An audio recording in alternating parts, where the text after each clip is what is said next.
Mm-hmm. There's the link. Mm-hmm. Right, I'll paste There's Slack. that. I'll let you do what you're doing.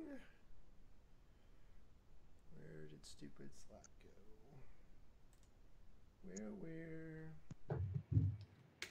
is Slack be?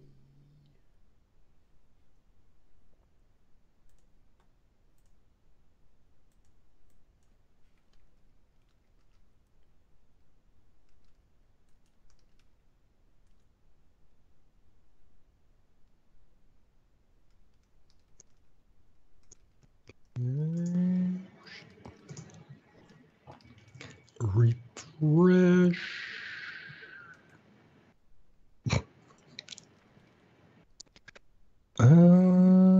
So it's not show. Oh, it never shows up where I think it's going to show up. In theory, I tweeted it.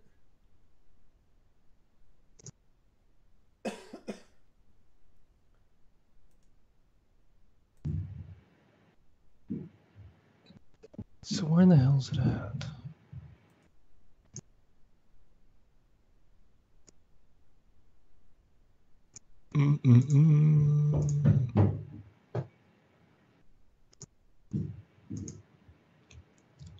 So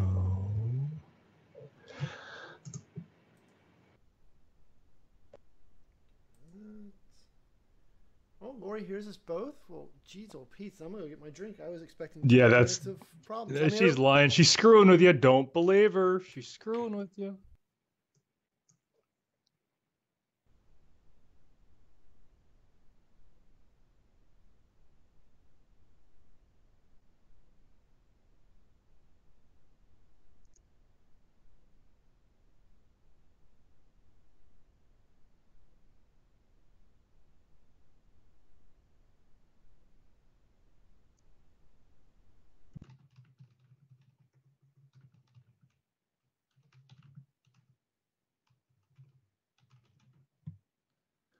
Okay, so that's me. There's leg.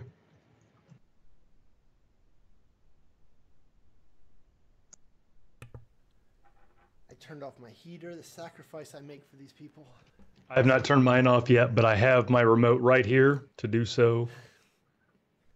The very last moment. Nicola has a remote like that. I wonder if you guys have the same heater. Is hers a Lasco? It is. Probably so. We are heater twins. How cute. I still have one from when I was about 21. So, oh my god. I've had this heater beside me for almost half my life. This is awesome because then, like, the next time, Scuba, you're like, I've got heaters older than you. I've reached that age now. Yep. All right, so Todd is louder than me. We'll just turn his dumb butt down. No, don't do that. No.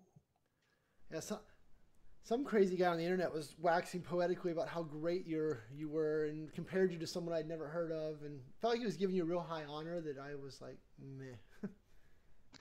He's probably right. You should trust the people on the internet. I don't think they've ever steered me wrong. I know. Yeah, I had no idea who he was comparing you to, but. Well, you should find the name and let me know. I mean, he tagged you. Do you not read your own tweets? Then you read your tweets to you? I mean, I think I do. I get so many tweets about how awesome that I am that I lose track of them. It can't be. There was that one guy that said you were great. Man, I get that. Andrew Gaskins, like 20 hours ago.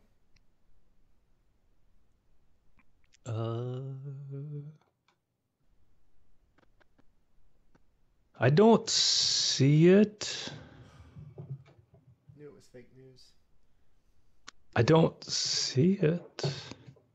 Like I see something from Tom LaRock 11 hours ago, and I see something from Julie 21 hours ago, something from Vlad 23 hours ago. I posted a link to it in the Slack channel so you can. Oh. So we can all enjoy it? Yes, I'm so kind. Andrew Gaskins has always been my favorite. Garrison Keeler. That's hysterical. You just tell how little I care when I'm sharing your positive tweets too. I wonder why that didn't. I wonder why I didn't. Like you said, you just get so much fan mail. Twitter can't keep up. I probably got the fail whale trend. I haven't seen the fail whale in a long time. Years. Yeah. They probably got rid of it, right? Because they figured. Yeah. It's not that there's fewer failures. It's just that they've hidden. Oh yeah. They're like, yeah, blue screen of death thing that Microsoft's known for. Let's not be known for fail whale, guys. Let's. Yep. I Todd is louder than Shane in person. It's true. Now see, then this is that crazy, right? So Lori hears me fine, but Stacy and Kyle can't hear me. So I do not know what to say. I don't have a button for fixing just Stacy and Kyle's connection. And I've lost. There's you. Yeah, I don't know what to make about all that. If Lori hears me fine, I'm afraid to press any buttons. Yeah.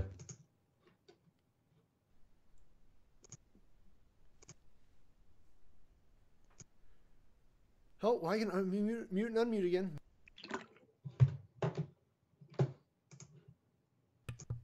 I got really excited talking to the microphone when I was on mute because that was fun.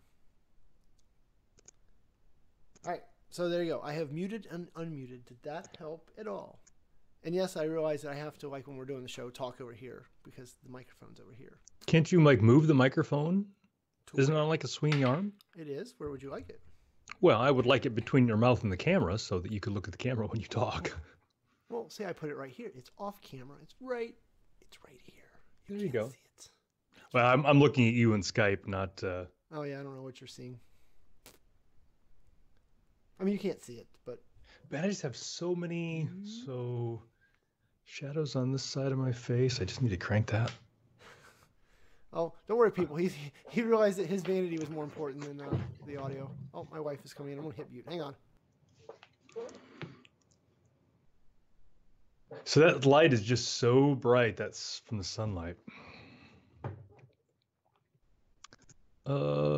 Tread.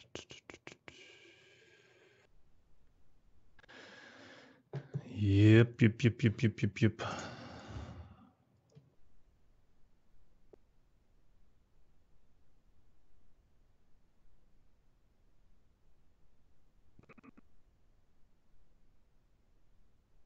All right. Looking good. I'm looking at the notes.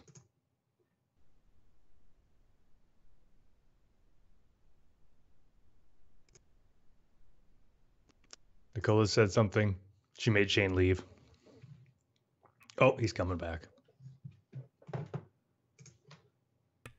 Okay, I'm back again. We've muted and unmuted again. How have we gotten any better again? And Probably Lori, not. Nicola said hello as well. She yelled it really loud, and I told her it was on mute, so that she could yell as loud as she wanted. You have to yell even louder. It's on mute. Yeah, Alabama is really far. Really a long ways away. Yep. Lori's lucky because if the Chiefs would have won on Sunday, I probably would have invited myself to stay at her house, depending on what. Were you all in on you were going no matter if they won? So that's funny. So Joe and I've been discussing that, for a couple of months now. If we're gonna do it, and she's like, it's kind of a lot of work and it's gonna be really expensive. I'm like, this is literally a once in a lifetime thing. Like this has never happened since either of us have been born. May never happen again. So we were kind of on the fence about that. So Sunday night the game gets done and we're walking out to the car in the parking lot, and I'm like, I've decided I don't want to go to the Super Bowl now. She's like, well, good. So. Yeah, I'm with you. If the Bengals ever went, I'm going. I don't. It'll be expensive, ridiculous. Just don't show me a price tag. I'm just going. Yeah, I mean it would have. So depending on what flights would have been like and all of that, I was going to invite myself to stay in Lori's couch if I needed to. Yeah. When I was right, so last week I flew through Atlanta twice. They've already like decorated the airport, like welcoming the Super Bowl fans and stuff. I'm like, weird. Yeah. Yeah, so one of Lori's kids is a Saints fan, so we were talking about if it was going to be the Saints and the Chiefs, and both the Saints and the Chiefs had home field advantage, and then both the Saints and the Chiefs lost, so, Yeah, the poor Saints, right? They was a little suspect, but it's football, right? They call what they want to call. It's the refs are human. I mean, they're gonna mess up. And much like the D Ford thing, I have said for years, if you lose a game because of one bad thing, you didn't deserve to win. And that bad thing can be a missed kick, a bad call, streaker, whatever. If it's one thing that causes you to lose the game, you weren't supposed to win. I meant to ask you about that. So when you guys had the guy run out on the field, I mean, did the ninjas and the Delta Force that protect Tom Brady, did they descend on the field, or was it under control that they didn't actually pull out the heavy artillery? Well, so they made us all turn around so we couldn't watch. Okay. And then I assume they sniped him. I assume one of the helicopter, and they sniped him. He didn't get very far. So what's the 53 yards is what the field is wide, something like that. He got maybe 15 yards in, and they were on him. He was not a young man, and he was not. I mean, he was wearing like a coat and all that. He was not at top speed, and the security folks just. And it was funny. So like the announcers didn't mention it. Like there was no acknowledgement that anything was going on except for the big crowd of people on the field. And it was bad. So he ran on from the Patriots bench, and then wherever they were taking him was on the Chiefs side. So they got him like 15 yards in, but then had to walk him the other 40 yards across the field. They couldn't just drag him right off the field. So we got to see him taking him down. But it was kind of a non-event because he was wearing like winter clothes. So he had like a black coat and like, snow pants on.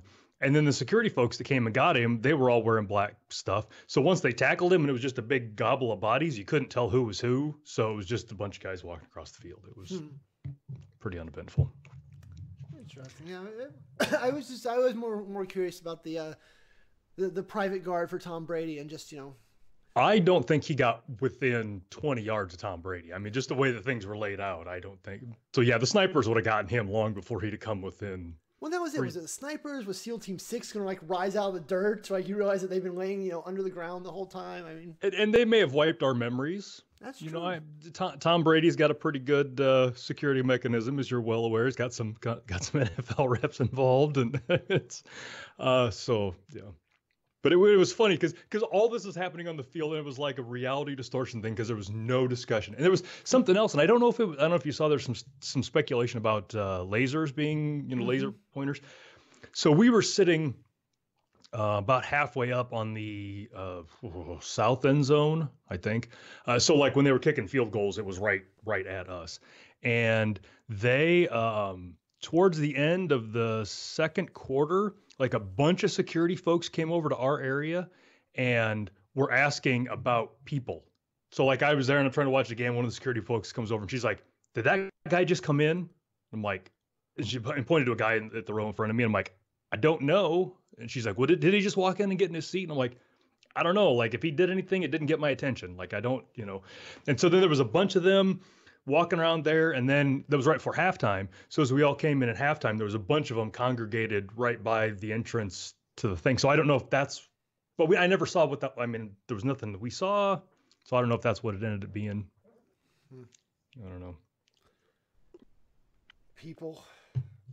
So last week there was a lot of snow, and people on the upper ring were throwing snowballs, and I wish the snipers would have just shot every one of them dead, just right between the eyes. Oh, so yeah. Yeah, I definitely saw the snowballs. Right, and one of them was a good throw. I mean, barely missed the field goal kicker.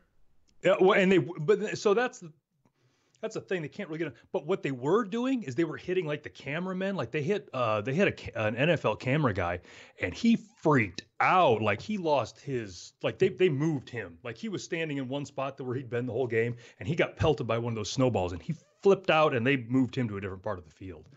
Because he was mad. Like he was like, if he'd have known who threw that snowball, he was mad. Because it had to hurt. I mean, it came from a long ways up. Yeah. That's all he needs, NFL cameraman fighting a fan. And that's the thing. So as soon as it hit, he had the zoom lens. So as soon as he went up and he was trying to figure out who it was, and he was all mad. And then somebody on the ring, so he was on the ground, obviously. Somebody on the lower ring must have been taunting him about it because he got all mad at that guy and got the lens right on that guy, whoever it was that was taunting him, and was like, "You don't want to mess with the guy with the zoom lens of the camera because you're not going to get away with it. He's going to know who you are." It was pretty crazy. People. But now it's a good time. Other than just being brutally cold, it was.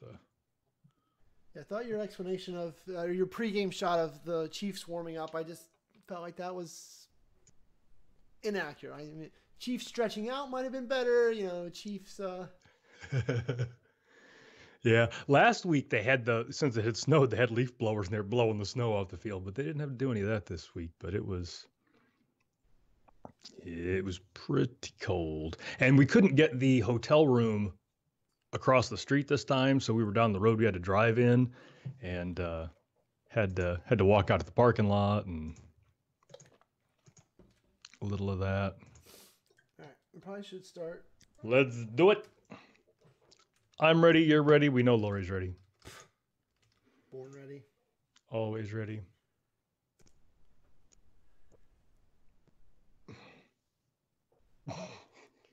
You're stretching. I thought I would work it in. Hello, everybody, and welcome to Todd and Shane's Cloudy Podcast number 419. So I had the wrong note in here. Anyway, recorded live January 23rd, 2019. I am your host, Todd, and we have a special guest this week. Special guest, would you like to tell us, introduce yourself? Look here, just because I have not been able to attend these shenanigans the last couple weeks, I mean, so one of the things you learn is absence makes the heart grow fonder. And so these poor people have had to live with the show with only you and then with you and that Mark weirdo. I mean, so they are dying for me. I can do no wrong in today's episode. That's how bad they are craving me returning to the show. So I have two comments on that. Number one is I doubt that they think they're any more fond of you than they were, a month ago or whatever. And number two, that bar is so high or so low, like how fond they were of you before and just like a little more fond. I don't know. It's, but it's good to have you back. Well, thank you. I mean, it really is appropriate I showed up for 419, right? Because that is authentication timeout. So, me being gone had timed out. So had to come back to re-authenticate, refresh your token, then you can go out for a couple of weeks again. Yeah, pretty much. I mean, I think the whole month of March I'm on the road, so. Yep. So did you see? So if you haven't, don't do it now. But did you see what last week's HTTP code was? I did not. So as I'm getting ready, and of course last week when I had Mark on, I was hosting with XSplit and all that. So fighting all those battles and what audio doesn't work, all that. And so I tell Mark, we're already on Skype and I'm fighting XSplit. I'm like, hey, look up HTTP code 418. So I'm doing my thing. And Mark replies to me, I'm a little teapot. And I say, are you short and stout? And like neither one of us knew what was going on. But HTTP code 418 is, I'm a teapot. So...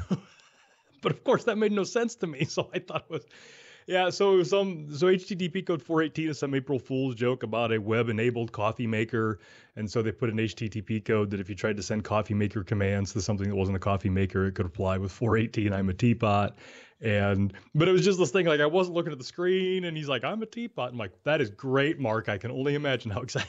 I had no idea what was going on. Yeah, sometimes we forget that this internet that holds the whole universe together at this point was made by a bunch of nerds in a room, and they do things like, you know what, we want to have code 418 be I'm a teapot because we can, and because no that makes me laugh. Yeah. So that was so authentication timeout is much less funny than I'm a teapot, but it's good to know that code is there should I ever need it. Well, I wonder what next week's will be, right? I mean, all the potential jokes. But all of those jokes came in probably after the web code was established, so it's probably going to be something really boring and mundane. Tune in next week; it'll be exciting. I think that joke has been around longer. I don't know. We'll find out. Yeah, I'm not going to look it up. I'm not going to spoil. Nobody in the chat room spoil it for us. Don't put it in there. Todd will find out when he does the intro, and I chime in with some random joke next week. And like, some Dr. Dre quote or Snoop Dogg or something. For production, I think I forgot to publish last week's podcast, so. I will do that today. I will get those files out there. But it's not because of the fine folks at Syskit. They've been working on great stuff. Mark, you'll be happy to know, Shane, that in your absence, Mark mocked me because of the Syskit logo and the amateurish way that it looks. So I'd like to point out that it's been up there on the wall so long. Right? A few episodes ago, we worked on the taping the bottom, right, to get the shadows off the bottom. But it's cheap piece of printer paper, and so now it's starting to curl on the left edge or the right edge, I guess. But that's I just want to point out that our paper might need to be replaced. Might need to do a new paper printout of it soon. Yeah, you're right. It's an old piece of printer paper that's been hanging there for years now. So I mean, we can only expect so much from this poor piece of paper. Yeah, well, that's. But I mean, one day you're going to add one, and it's going to be such a non-event, right? You're going to put the real one up there. I'm not even going to refer to it anymore. I'll be like, Siskit who? Yeah. So Stephen Colbert, I can't remember. He took a break. He took a month off or something here recently, and he grew a beard. And when he came back, he had this big beard, and it looked horrible. I hated it, but I don't like beards as it is. But he talked about for weeks how his wife hated that beard and how he thought it was great, but she was making him shave it. And then he came back, the first night when he came back with the beard gone, he was talking about it. He's like, my wife who's been ragging on me to get rid of this beard for weeks, I shave it, took her 2 hours to notice it was gone. And it's just funny how our minds are back. I totally get it. Because like when the show started, I'm like, man, there's something different. I can't quite put my finger on it. The beard's gone. Yeah, I mean, I can see that. I'm mostly certain my wife probably doesn't look at me every 2 hours. So not if she doesn't have to, I don't imagine. Yeah. I understand. So I don't. So speaking of the charity of our wives, actually putting up with ourselves, it sounds like that finally we've reached the point in the year where you had a birthday a few days ago. Bleh.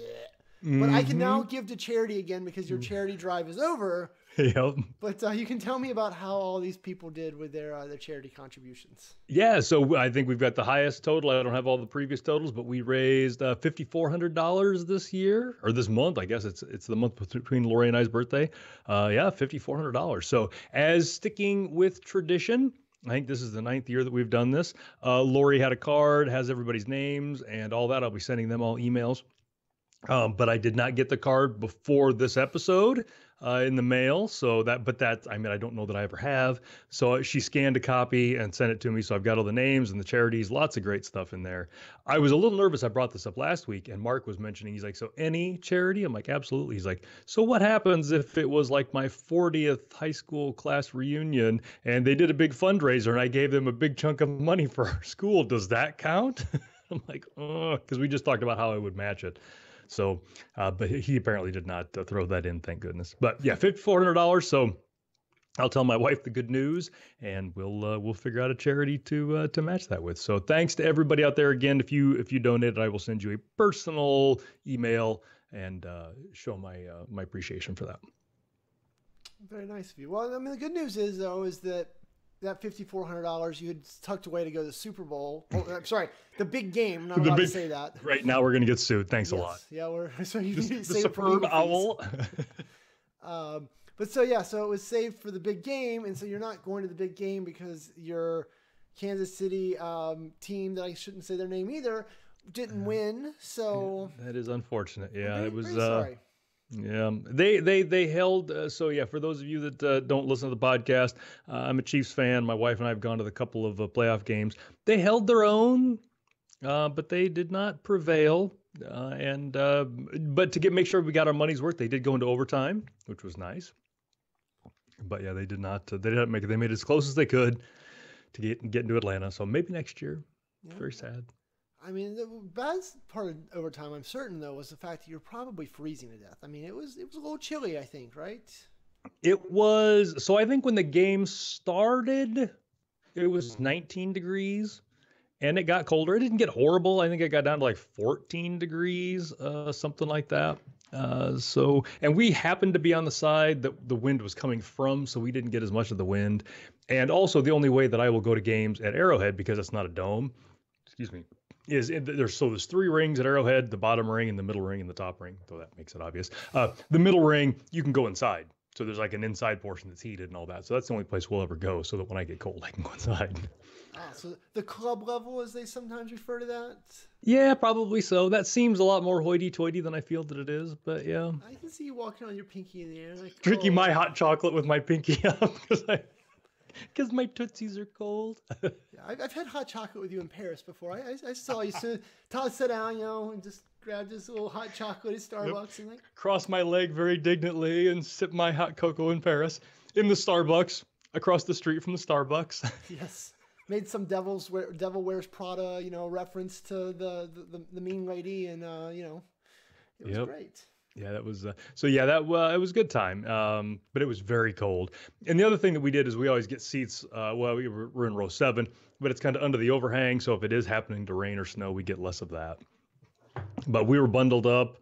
We had blankets and hand warmers and toe warmers and hats and more hats, and it was pretty chilly.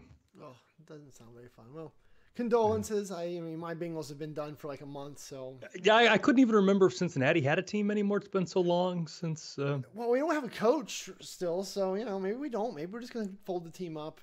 Yeah. I don't think anybody here would care. But no, it was a good time. It was. I liked it. It was fun. I wish they'd have won, but it was a good time. Good.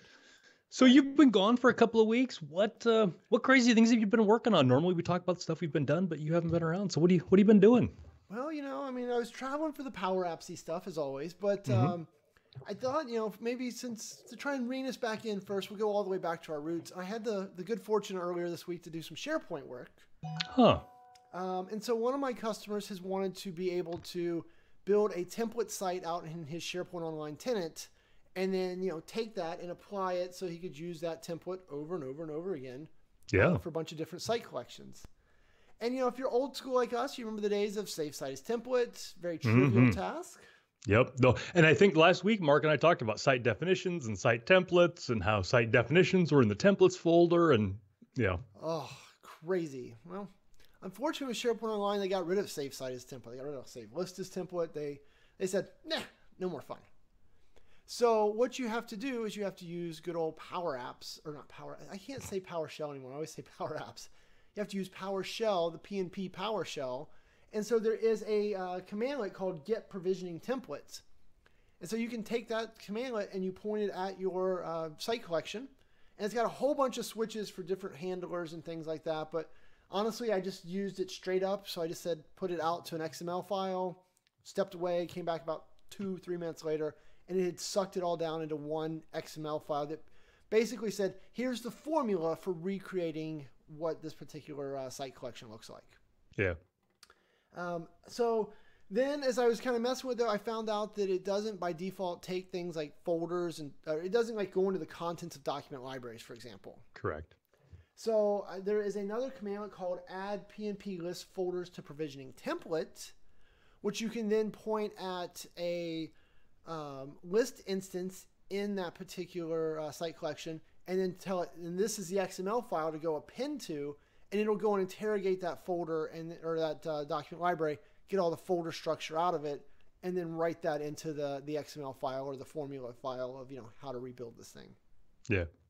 So after a little bit of, cursing and stuff and kind of figuring out exactly the syntax, because all of these commandlets have a lot of different parameters, right? Because they want to make it as flexible as possible. Yep. But I got through it and I had a nice happy XML file. So I said, all right, let me go create a new site collection. Once you have a new site collection, like it wasn't a blank site collection, like I did a new group site because that's really the default these days. Yeah. And I know you're a bigger fan of groups than I am, and I'm accepting of them. So don't get me wrong. But so then you use apply PNP provisioning template, and you say, here's my XML file. And then in my instance, I used clear navigation because I didn't want to have a bunch of duplicates from the old navigation to the new. So it wipes out all navigation and then uses the XML file to build in a new navigation. And pretty short order, I had taken his stuff and made a template that he could reuse now. So kind of excited. Yeah, it's pretty good. I think so. The provisioning engine that the PNP has been, there've been a couple of different provisioning engines out there, and it's kind of matured enough that it's usable. I tried to use it a couple of years ago, and it was just not solid. But I think the testament that even you could get it to work gives hope to anybody out there that wants to try it. But I guess the thing is, so for folks like you and I that have done this for a while, we need to sort of clear our head of any preconceptions and just forget about site templates and site definitions and save site and all that kind of stuff and just kind of start anew because it does things a little differently. for instance, like you mentioned, you have to create a site and then you stamp this provisioning template on top of it. And it really is that XML file and that provisioning engine really is a declarative set of instructions. So it's not stamping out a copy. It's saying, I've got this site and I need to go in and add this list and add this list and change this setting. And because of that, you can do the things like you can append the stuff onto them. You can run the same template multiple times on a site. You can add another template later. And I mean, there's just all these great things because it's not a cookie cutter thing now, right. Which is what you and I are used to from the old days. And there's just a bunch of things. So you just need to forget all that you know and use it. But I've used it for a couple of customers. It's pretty good. Last week, Mark and I were talking about site scripts and site definitions, which is the official Microsoft way to do a bunch of this stuff. So you can get a lot of options. You can get overcome by options. So you got to be careful about that. Yeah, and that was really the problem I had every time I would look at this. There was just so much content out there, so much old content, so much undated content. We know how we feel about undated content on this show. But yeah, and I think you said it best there that when you go into this, you've just got to wipe your memory. You got to use the neuralizer to remove all remembrance of how it used to work and just go in and look and see how it works now. Because if you bring baggage, it just makes it that much harder. You're like, well, it should do this. No. Read what it says it does. Yeah. Accept what it does. Don't say it should. It should. Don't make assumptions. Yeah, I'm pretty sure it'll do this, even though they say that it won't do that. But I think, and it's not in the notes, but this is another of many, like the list is as long as my arm, of functionality that sort of exists with the Microsoft official modules and the product, but that the P&P team has ran with. So this is one, because again, we've had site scripts and site designs for a while, but they've never been exactly, and you had to use power. I mean, it's just kind of ugly. The P&P team said, forget about that. We're going to do this provisioning engine thing, and we got this.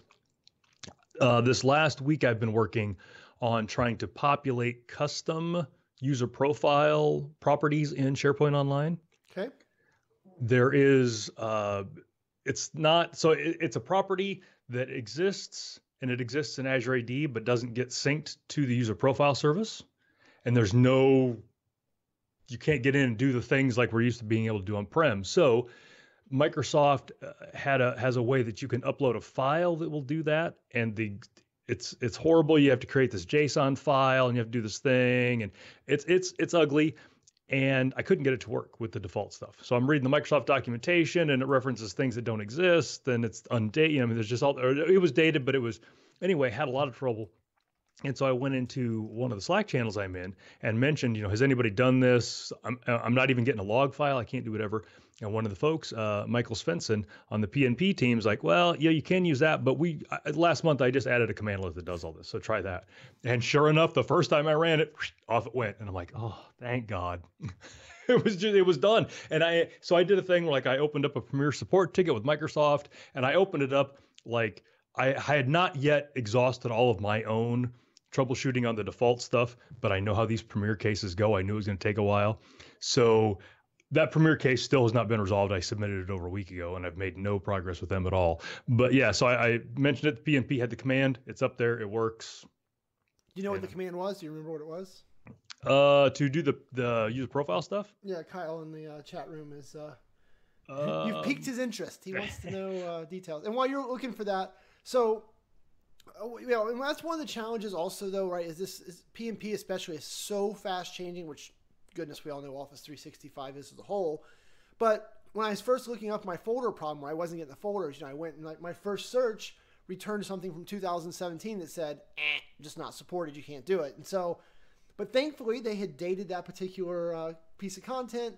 And so I didn't give up, and I went and looked, and it turned out that in, some point in 2018, they added those capabilities. So it's just, once again, that reminder that, why dates are so important around technical content. But as Todd found out, he had exhausted almost everything he'd come up with. And then there's some random guy in Slack channels like, oh, yeah, by the way, there's a commandlet now. It's hot off the presses. It'll burn you if you touch it. But it's working. And that's one of the big challenges that we have as, SharePoint Online, Office 365 administrators is the pace of change is so fast that you can't just give up because you can be like, oh, look, it says no right there. You got to figure out, was it no a month ago, or is it a no an hour ago? Where are we really at? And is there 5 other ways to do this thing? Yeah. And the command that I'm using, and again, Michael Svensson gets all the props for this. The command that I was using, again, it's PNP PowerShell, is new PNP UPA bulk import job. And then there's another command like get PNP UPA bulk import status. So one's to submit the job, and then one's to run through and see what it's doing. Because it takes a while. I mean, half hour.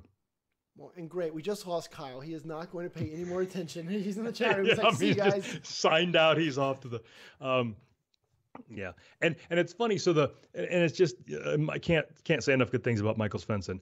The Microsoft one, you have to create this JSON file and you have to upload it to a document library, and then you have to connect and you have to tell the thing where the file is in SharePoint Online and do all these crazy things. Michael's command let you just give it a local file, it uploads it to SharePoint for you, and then submits the job from the file that it uploaded. I mean, it just it holds your hand, pats you on the head. It's so much nicer. Todd's romantic moments with PNP PowerShell.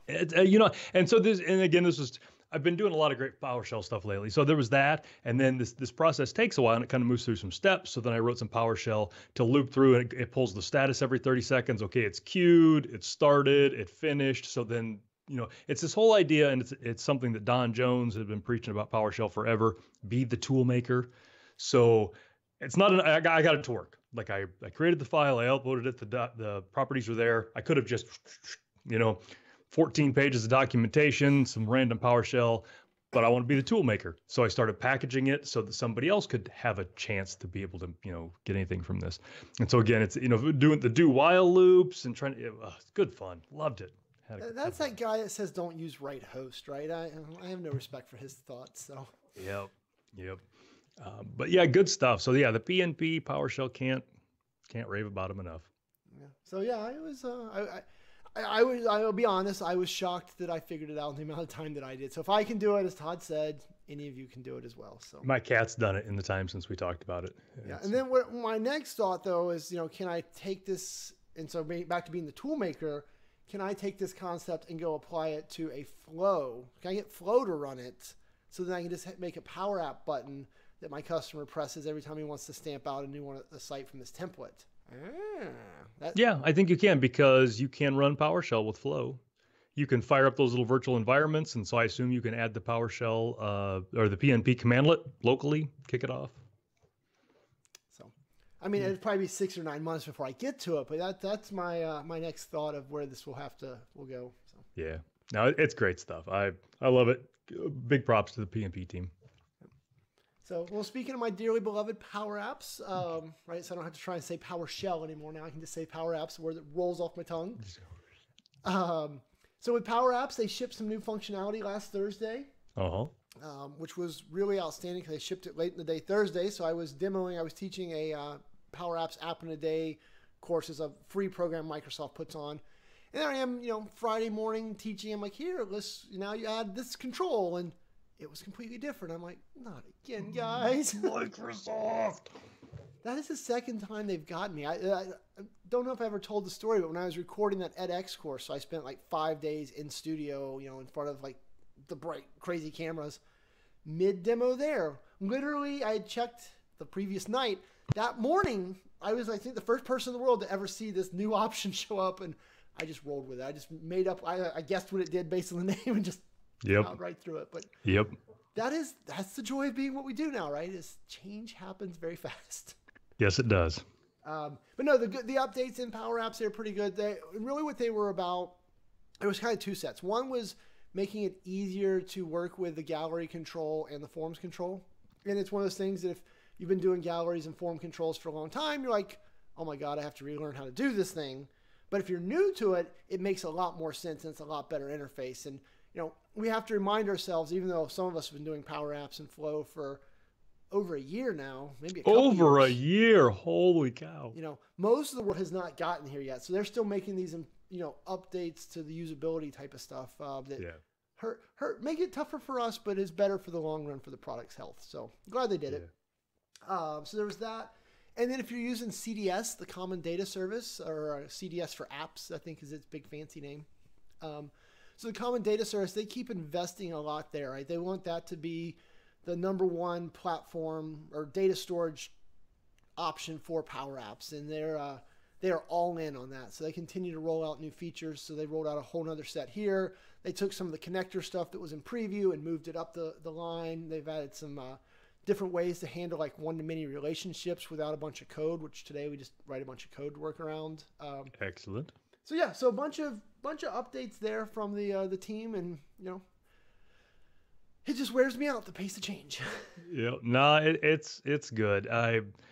I've had it too, and I've had the updates happen so frequently that I mostly do when possible, and I understand that with yours it's not always possible. But when possible, when I'm doing talks, I use screenshots or videos instead of doing it live. Not because I'm afraid of doing it live. You and I have failed on stage live a dozen times. It doesn't faze me anymore. But just things change between the night before when we when we go through our slides and the next morning when we present them. So I want to be able to tell a coherent story. Yeah. And I struggle with that because I think it's mostly my laziness, if we're being honest. But I mean, almost all of the Power Apps and Flow content that I teach today, I mean, even the SharePoint stuff forever, right? I like to just walk in the room, be like, here's a slide that introduces me. Yep. And now I'm going to switch over to the browser and we're just going to play for the next, whatever, right? And I've got it scripted in my head, but I would really struggle with the more mature option, which is to pre-record and to do. I think you're more correct, especially in this age of, doing things against the internet all the time. But I just couldn't do it, I don't think. Yeah, and you and I have very stark differences in how we approach those things. And I think neither one of us is entirely correct. So I think it works out well that we can strike that balance, because I get all freaked out if we don't have it in place. And you're like, what? We go on stage. We've got over an hour before we go on stage. So, I mean, we meet someplace in the middle. I think the demo thing works really well because it's very flexible and you can kind of go with the flow. For me, I find it tough to stay within time boundaries and hit all the things that I want to hit. So for me, I need that structure.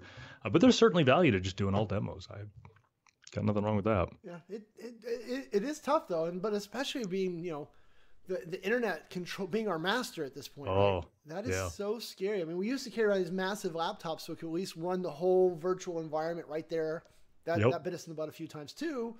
But now, if the conference internet's not working, my sessions are just going to get zeros. If they're like, hey, we got no internet, I'm going to be like, I can tell cow jokes. That's all I got. I got 7 minutes of cow jokes. It's really 3 minutes of cow jokes, but I tell them over and over again. I pause for laughter, and if you don't laugh, I keep pausing. So I'm not going to talk until you guys laugh. Yeah, it's tough, and that's the screenshots and all that. But it's fun. I like the new stuff that they're adding. It's good. I was terrified of it, but I think they've stabilized the platform enough now that it doesn't bite us so much. Yeah. Dan in the chat room's trying to be all cool. Like, I do a bunch of cool screenshots so that everybody can see my stuff, but then I can also demo. Mm-hmm. No one likes you. Pick a side. We asked everybody, Dan. No one likes you. So you got a thing and a note about the Azure Blob Store. Tell us about that. Yeah, so this is one of those things I've been meaning to look at literally since March of last year. Finally got to it this month. It's January. No rush. No rush. But so, one of the big challenges we've had in the Power App space, and really in any of these spaces, is storing content, right? We know that the amount of content stored on the internet just exponentially keeps growing and growing and growing. I think it's doubled since the podcast started, if I know my stats right, yeah. Yeah. I mean, I think you're probably right. But the with all that content, when I start talking to people about building apps, they're like, oh, well, I'm just going to throw it out in SharePoint, or I'm just going to throw it out in SQL, right? And I can tell you guys from hands-on experience, there is nothing worse than trying to store blobs, image files, that type of stuff inside of SQL. There is not a thing on the planet that is slower. Well, or the story we told when we did the Power App session at SP TechCon, storing that image in SharePoint, which then needs to store it in. So it's like, how many layers do you want between your application and the thing that it's trying to, how many middlemen do you want in there? Exactly. So finally did a little research, and one of the great features of Azure, which we all know Azure has a bunch of great features, is the Azure Blob Storage. So you go out to Azure, you can create an Azure storage account, and then there's different types of storage options. But the one that we're using in the Power App space is the Blob Storage provider. And so with that, now I can basically, if I add that to my Power Apps app, there's a function for just writing that file straight out there. Sweet. and then I can grab the file back with a function. Or if you go in and mess with the different security settings and stuff like that, I don't know how far in the rabbit hole we want to get here, but you can actually make it so that it's a publicly accessible URL. Okay. Or so when you upload an image to the blob storage, it automatically gets a public URL. It's whether or not that public URL is allowed to be accessed. You can generate a query string, which is a key, right? So imagine, a query string that's 275 characters. So then what you can do is you can make the images not publicly accessible, but accessible if you have the proper URL plus this key embedded in the query string. Gotcha. So then, now, you're able to, with that full 800 character URL, you can send it off to somebody and they can access the file, no authentication, no nothing. They just need that key, and you can time bomb those keys. So you can generate them and say, this is good for a day, a week, a month, a year.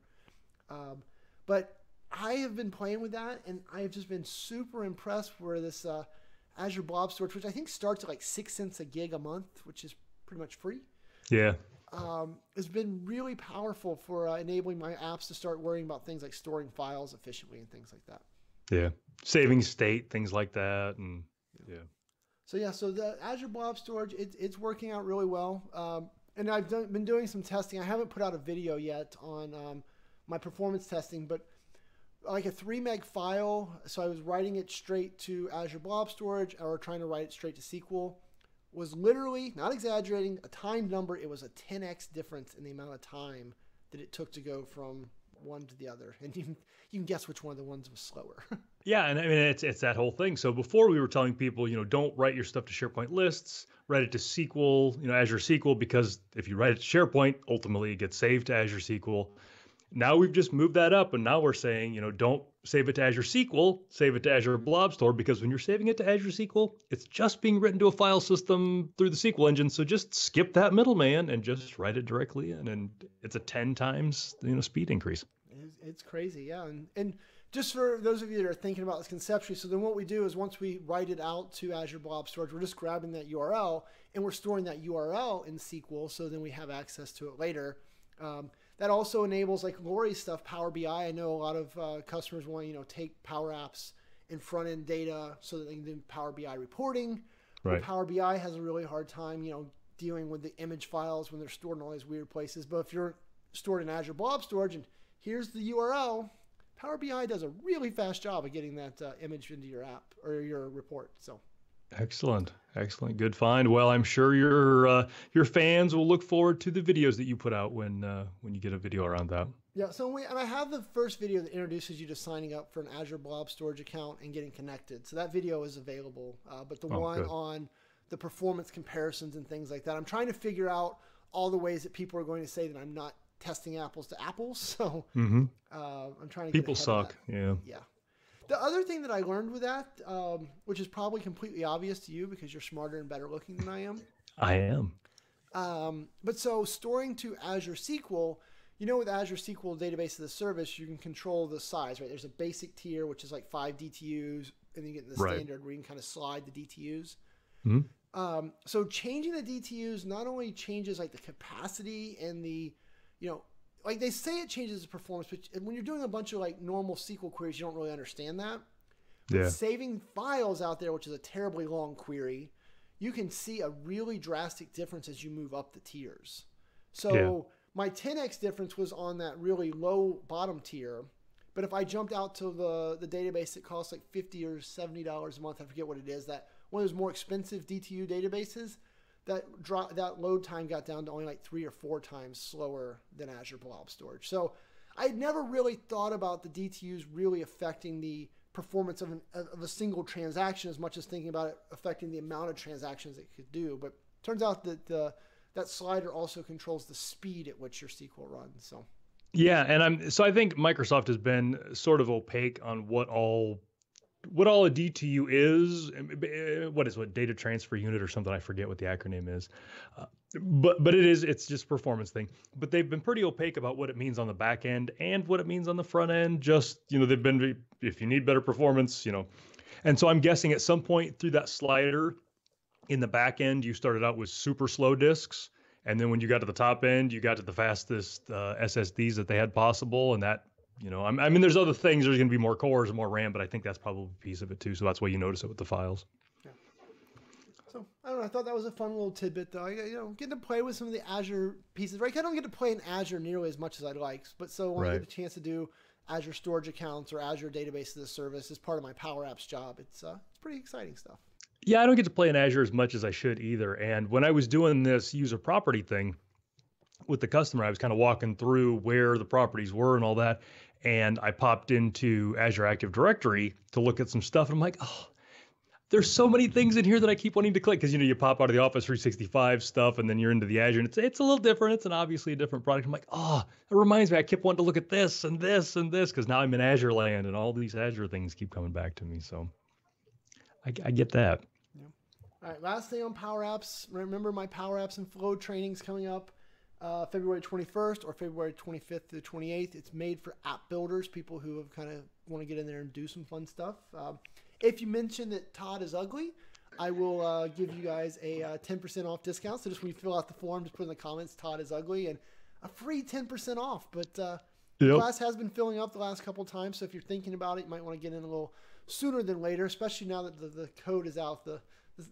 People know. So the carry, yeah, and you don't have to worry about spaces or not. Or he's got all kinds of code in there to make sure that whatever you put in, if he can cobble it together to spell Todd is ugly, he will do it. So yeah, I'm pretty good at string functions. So yeah. Spaces, no spaces, caps, all caps, no caps. The title case doesn't matter. So tell us the sad story about Vader, about your Tesla. Yeah, my poor Tesla. She so one of the features that it has that I would say most cars of a certain stature have, right, is the idea that the mirrors fold in and out automatically when you park or leave the car. Yep. Not a really overwhelming feature. But a couple days ago, mine, as it started to, when it opened up, it actually opened up too far.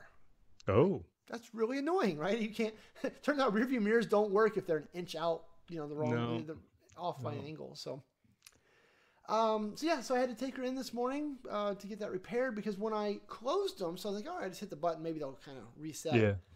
It came in, and then it went snap, and then all of a sudden it was a dangling participle. It was like, and it just kind of started doing this little number. So whatever the mechanism or gear inside there was, it just broke in half. It was super cold, so I don't know if the cold's what got it, right? These California cars sometimes don't love the cold. Which I'm totally with you, but it's funny because Norway is like the biggest place that buys Teslas, and it gets cold in Norway, so I'm surprised that they haven't worked through this already. But yeah, but I mean, like when you look at the features and the way that it handles like cold weather situations, right? You can clearly tell someone in California who has never been in the cold in their entire life kind of got to determine how some of these features worked. Yeah, but cold. So I totally agree with you.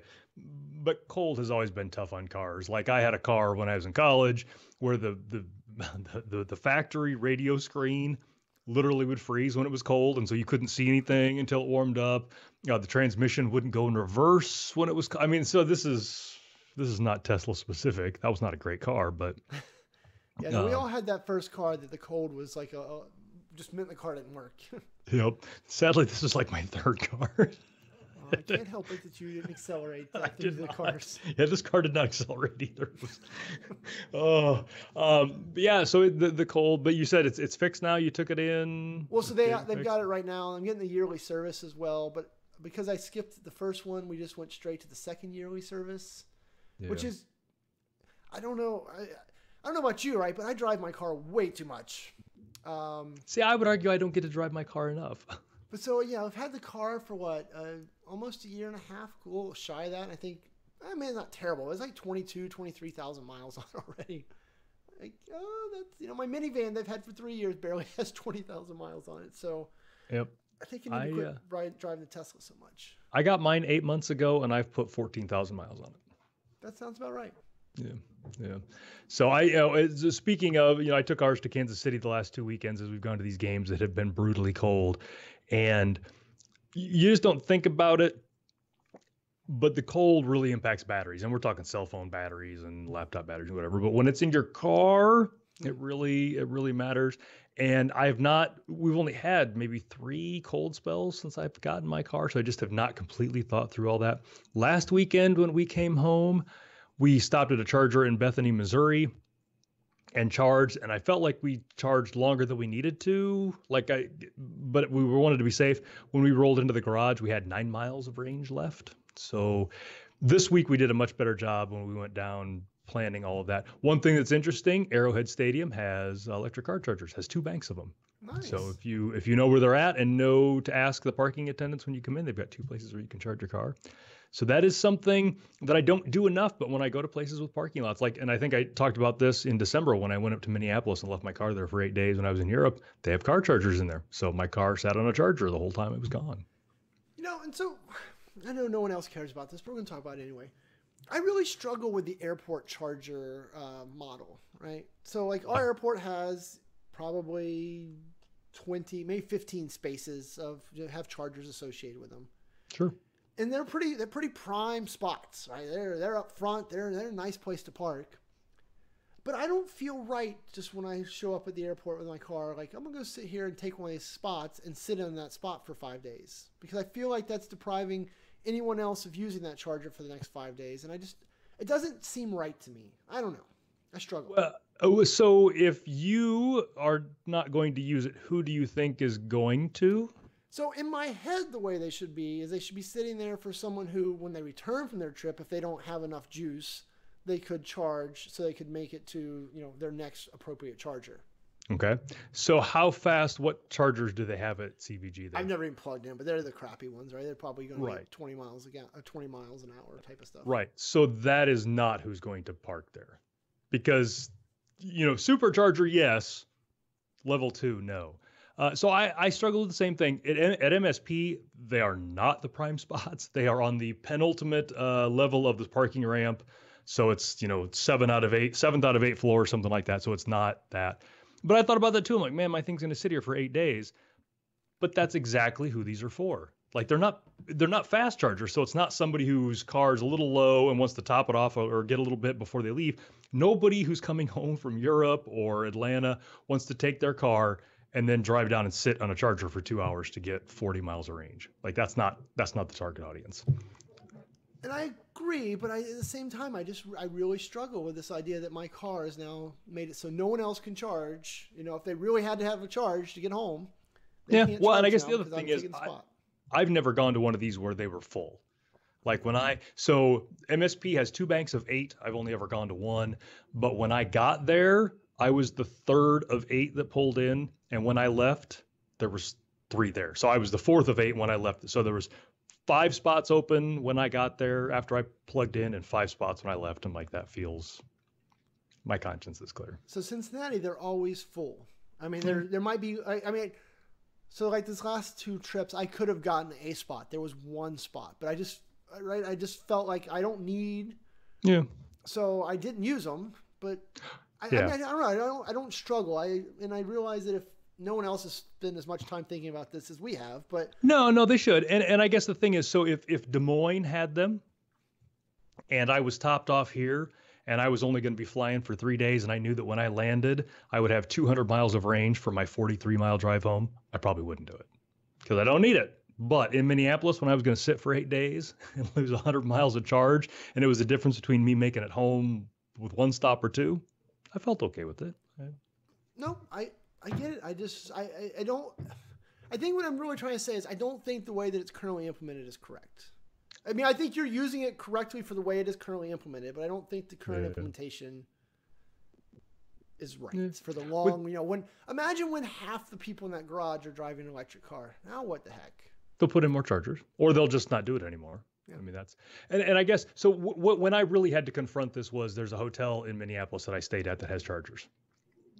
And it was a level 2 charger. So again, 20 miles thing. And I felt the same way. I'm like, man, I feel bad because I'm gonna hook my car up to this, but it's not a fast charge. So it's not like I'm going to sit in it and wait for it to get full. But I'm like, yeah, this trickle charge is exactly what they plan it for. You park your car there. It's a parking spot and you leave it there. My car got finished charging at like 2 o'clock in the morning. So it only really idled there, but there was always open spots. And I don't know when electric cars become a bigger thing, I'd probably change my view, but. I guess I'd be curious how the people, right? We need to get an expert from LA, right, where they're very prevalent. How does their airport work when it comes to this? Well, I think, but I think that's different. Like, I don't think rules that apply in densely populated areas should apply to sparsely populated areas. And I don't think it's the rules. I just want to understand how they're handling the situation, right? Because they are us fast forwarded. Yeah, they are all ready to shoot each other. They don't have guns, thank goodness, out there. So yeah. So got that. Yeah, my Tesla. So for those of you that have Teslas, if anybody's listening to this, I use the website Teslafy.com, and that gives me all the stats so I could see when I drove home, I was at 63% efficiency, and I could see when the battery warmers kick in and all that. Very great tool. Highly recommend it. If you do it, if you go to Teslafy.com and sign up, if you use my name with no spaces, Todd Clint, you get an extra 2 weeks or something in your trial, and I get $5. But great. It's like all the data nerd stuff. It's graphs, it's maps. I just eat that stuff up. I love it. All right. We probably have time for one more of my random ideas. Since do you have any, which one of those things would you like to converse on? So tell us about your Unify security gateway. I think we've talked about that a little bit more. So I have not put him in yet, but he is right here in my hand. So we purchased you're kind of like down here, but there we go. I bought the Unify Security Gateway because my goal is still, as we've talked about several times, is I got to get this house network better segmented between me and the kids, and I put in the Unify access points, which work great, other than I still have that whole cloud controller thing. I should buy one of those, but I haven't. Yep. But yeah, so I think the idea with the Unified gateways, it'll just plug right in that software so they can get, more information. But unlike, typically, 2 years ago, if I was going to do this, I was just going to buy a wireless router, right? That's going to be my internet point, is going to be my my access point, is going to be everything to everybody. And so now I'm trying to really build my network out here at home in a more professional manner so that I can kind of control, because the ultimate goal, the wife keeps reminding me, is that we want to get that Disney Circle stupid, terrible device back on the network for the kids side of it. So how do I get them into the network without it affecting me? I don't know. So I don't know. I mean, I'm looking forward to putting this in, but I still don't completely know how I'm going to wire things up. And what's that going to do? So that's going to be your router and your NAT and all that? Yes. Okay. What security stuff? It's got the name security. It's got the word security in its name. What security things will it do? So I believe it's, and I didn't research it as much as I should have, honestly. But I believe that it gets into the port forwarding stuff and things like that, right? So the router solutions do not. Okay. And I believe it also does the VLANs and things. So it adds that kind of, it takes just a simple edge router, which I think is what you've got. It kind of adds that next tier of software to get in there and start, driving traffic if you want in specific ways, letting people in. So if I decided to put the thing I use, the Tableau, if I decided to put the Tableau back on the network or on the internet, that type of stuff. So. Gotcha. Well, I look forward to hearing about that. I also have the Unify stuff, so. Yeah, I still, I don't know. I think the way we're going to end up, I'm going to try to do the network is make it basically, if you're on the wireless, that has to go through the Disney Circle, right? If you guys remember when we talked about the Disney Circle, the way it does the whole man in the middle, I'd call it man in the middle attack, but it takes over 10.0.0.1. It does Mac spoofing, so it can route all the traffic through it, which is great to control my kids and their YouTube videos, but it really messes up things like the show here where Todd and I are trying to chat with each other in real time. Well, turns out having the Disney Circle at 100 megabit and its 100 megabit connection kind of drags down my network. So yeah, and especially for me, because my internet connection is far greater than 100 megabits, so that makes a huge bottleneck. So so in my head, somehow, some way, I'm going to be able to figure out to put the access points and the circle into one segment, and then all the wired, because like the PC that I'm on right now to do the show is hardwired, and so to make it so all the hardwired can get out directly. But I'm certain it's going to bite me in the butt 7 different times because I'm a pretend networking guru. So for me, it would be anytime I wanted to use my tablets or wireless devices, then my stuff would go through the circle, and I would not want to be subject to the same restrictions my kids had. Well, so with the circle though, you can set profiles. So I can say my device doesn't, But you're still throttled to 100 megabit wireless. Yes. Yeah. But I mean, let's be honest. Our devices are not running it faster than that for any more than maybe a burst, right? That is not really a bottleneck for wireless. Yeah. Unless you're sitting there beside the wireless adapter with your phone, like, look at me, I got it. Not your phone. My phone, maybe. Not your phone. Yeah, my poor phone. All right, let's take it on home now. For the community stuff, I got an email a couple days ago about SharePoint Saturday, Kansas City. That is October 19th. I've already signed up for that. I've got the link in the show notes. That will be in Overland Park, Kansas. I don't know if I'm just going to be an attendee like I was last time or if I'm going to participate at all, but if there's a SharePoint Saturday within a couple hours of me, I like to go. So that will be going on. For our individual speaking things, you and I will be in SharePoint SP TechCon here in a couple of weeks, I guess, February 10th through the 13th in Austin. We're doing some sessions. I was going to do the all-day class with you, but I ended up having to fly out early, so I ditched you on that. You haven't told me yet. How sad for me. I did too. I emailed you about that. You said it was okay. Oh, well, good me. Very understanding of you. Yes. Yeah, no, I have to be. So that's on Tuesday, and I have to be home Tuesday night for something, and I couldn't. Or no, it was a session. Yeah, you ditched me for a session, not the all day. Okay, yes, okay. Never mind. False alarm. Whatever it was, you were very understanding about it. So we'll be there. All the crazy kids will be there. Be a good time. Come find us if you're there. And then I'm doing a talk for the Kansas City user group on Monday, March 11th. I think I'm gonna drive down for that one. Another way to get extra miles on the old Tesla. So I'll be speaking about groups there, I think. So if you're going to be in the Kansas City area, sign up for that one. And then you and I will both be at the North American Collaboration Summit later that week in Branson. So you can go to collabsummit.org, I believe is the URL for that one. Yeah, we've had a busy March. Busy March. Holy cow, yeah. And then you and I will be at SharePoint Saturday Omaha on March 30th. Doing what? I don't remember. We need to talk about those travel plans. Then like that day or the next day, I'm going to fly to Sweden on April 1st for the SharePoint Exchange Forum over there. Then in May, the SharePoint Conference. Just a busy spring. Yeah, I mean, I'm just sad and exhausted just listening to you go through that. Like I wanted to chime in, but I was just too busy being depressed about all the travel because I don't know if you guys have ever met me, but I don't really like to go places. He doesn't. No. Yeah, I feel bad paying for this house in March because I don't think I'm going to sleep there much.